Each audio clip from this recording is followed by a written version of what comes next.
to update us on what is transpiring. Our good friend John Gizzi. I remember the days when I was in Congress and he would cover what we were doing. There he is now for Newsmax, not only covering the White House, but he has more than a sneaky suspicion about what's happening up on Capitol Hill. John Zogby, welcome to America's Forum. I'm sorry, John Gizzi. Woo. John Gizzi. Yeah, Brother Gizzi. A lot's going on this morning, pal. Forgive me. Forgiven. Right now, the House of Representatives is preparing to meet and try to craft legislation that will get to the magic 217.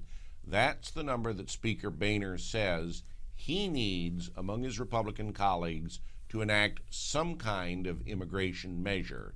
Now, you'll recall the price tag on what was stopped and pulled from the House yesterday was $659 million. The administration wanted $3.7 billion. The House funding would operate government agencies dealing with immigration through the end of the year. The president's plan says for 15 months. I would say that the members are adamant about the lower figure and about the shorter time period, simply because they can have some oversight and monitoring to see if it's working, number one, and to see if the president is exceeding his executive authority. I think when those points are made clear, something will emerge from the House. John, a report at the Daily Caller saying that the language of the legislation that was being discussed, the bill they were going to put up, actually expanded the numbers of illegals who might be able to come into the country, and that was a major concern. Have you heard of any other concerns among the conservatives? You mentioned trying to spell out to the president that no, he cannot act unilaterally. You expect some language on that to be included in this bill? Definitely. I spoke to Congressman Paul Ryan, the chairman of the Budget Committee, and he said that so much of what the public perceives as Republicans not taking action and not enacting laws, in his words, is because he hasn't seen this president enforce the laws that are already on the books. So I think there will be some strong language. And again, this makes the case for having a shorter period of funding for an immigration package so Congress can have some oversight and can look at the results. That's what's going to be very key in the passage. A couple of things, John, that struck me about what happened yesterday early in the evening. Why was it so difficult to get support for that plan that Marsha Blackburn and Ted Cruz in the Senate supported, kind of tying this to the president's plan? Even though we know the Senate wouldn't do anything, wouldn't that at least put the onus back on Harry Reid? Not exactly, because Harry Reid is bound and determined to tie anything that comes out of the House to enactment of the comprehensive immigration package, which the House is bound and determined will not see the light of day. But wouldn't that become the next story in the process then, essentially, where we'd have the media talking about Harry Reid trying to tie this bill to the old Senate immigration bill? Or is that just more ping pong? I would just say it would be back to you. Ping pong is a good word for it. But here's the other factor. If there's anything with this bill, and this adds to the debate, John Gizzi, Republicans are very leery.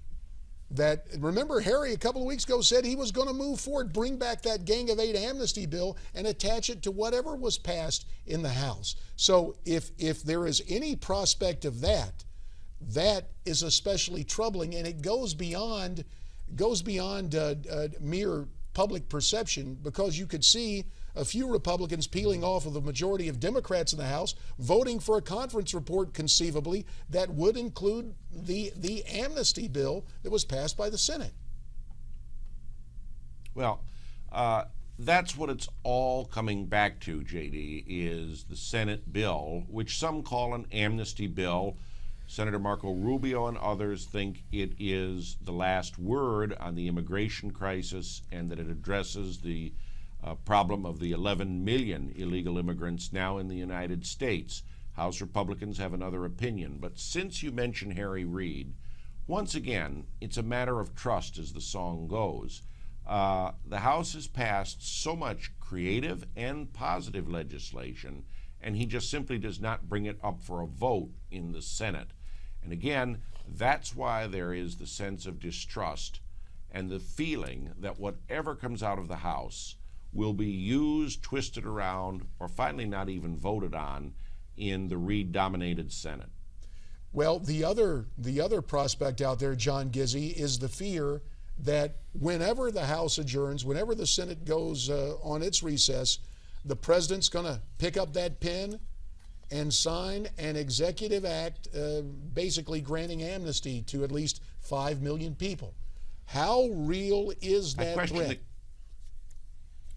Slim and none. Really? Now, you can bring me back on the air and say, I told you so, JD, but I would say the president is well aware, as a former professor of constitutional law, that if he were to do something like that, the very fiber of executive orders and just what their reach is would come under immediate scrutiny and fire, probably from both houses of Congress, as well as legal faculties of many of America's highest institutions and experts on the Constitution. I don't think he wants to also enhance the stature of Ted Cruz any further or get in a debate on the Constitution with him. So I say no for the executive order on unilateral amnesty. All right, John, the bottom line, what everybody wants to know, do you foresee a new immigration bill being passed? If so, how soon? Hello? Hello? I think John may have lost us. Did you? John, Hello? Can you hear us? Well, Can you hear us? what we have here is a Something failure to do with me. No, See? no, no. Hello? Well, John, we're John. trying to. I can lost hear us? you. I know. I'm sorry. We appreciate you, John Gizzi. Sorry you lost the audio there. And Another cliffhanger question. I know. That's the I second really time wanted we've done to that. know. Yeah. what we do take I away. jinxed it. No, you didn't jinx it. What we do know is that Brother Gizzi really believes the president will not sign an executive order for amnesty.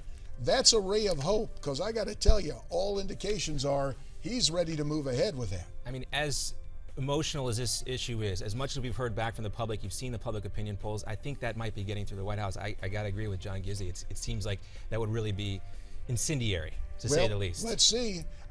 Talking about incendiary, the CIA admitting that it hacked into Senate computers. We'll talk about that with James Woolsey and Pete Hoekstra next on America's Forum.